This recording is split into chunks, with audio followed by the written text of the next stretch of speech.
Okay, guys, going to go on a few look at a few plays here early in the second quarter. Michigan's second possession here. Obviously, Oklahoma's up 14-7 after the long Justice Haynes run. Something I noted in Game Day Rewind, but sorry. Thought I had it set there. Whoa, what on earth just happened? There we go. Wow, don't know what that was. That was weird. Okay, so let's get our pin out. So you have Gentry Williams back in the game. For those, I'm not sure I noted it, but on Michigan's final drive, in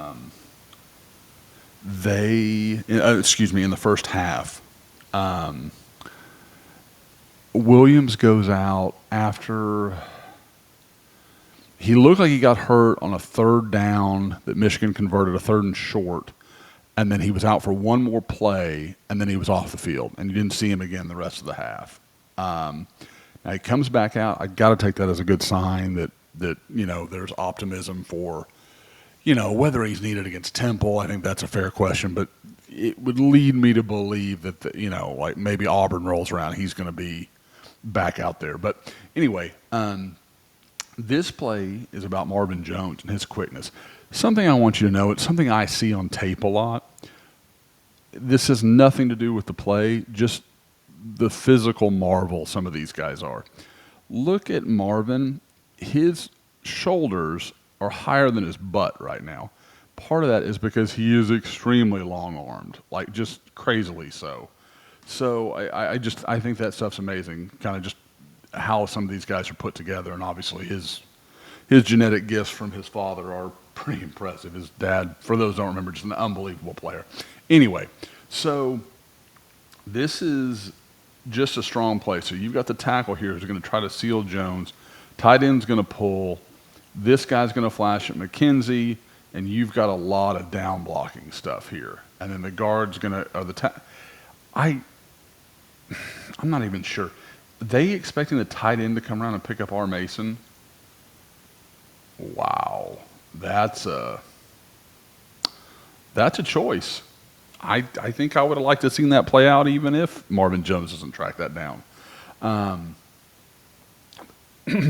But yeah, so you see the tackle here. He kind of shows, trying to not give Oklahoma a quick look, and then he's going to turn immediately and try, but he's just too slow. Marvin Jones is there too quickly, and just comes and makes a tackle for loss. He was a guy I didn't have huge expectations for. At Georgia, he was okay. At Florida State, he was pretty disappointing. I just kind of thought, you're just getting a talented guy that just doesn't have whatever it is. But look at him close that distance. Guys, that's why he was a 5-star. That's why coming out of high school, I thought he was going to be unbelievable. I went down, for those that don't remember, I went and watched him and Brandon Ennis playing a game in Florida against Chaminade Madonna. They were playing at Plantation. Watched them play Chaminade Madonna, the Kenyatta Jackson kid that's at Ohio State. I remember coming out of that game and always thinking he was unbelievable. I thought he was coming to OU. So some definitely interesting stuff to see there. But again, Marvin's, I don't know. It seemed like it's coming on. So, but here's the give and take. Now here's him getting blocked by the Bredesen kid. On the edge here, you can see it right here. You don't want your defensive end getting blocked. He's not doing anything with him. So again, that's kind of the up and down of Marvin Jones sometimes.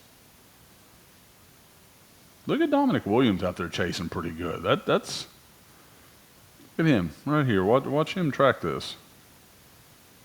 That's not bad for a guy that size with that frame. He's moving. He's doing what he can do. Pretty good work by Kendall Daniels there to get back in on that. They talked about, Underwood just missed him. Even if he hits him, I don't know if the guy can hang on to it with Daniels on top of him like that.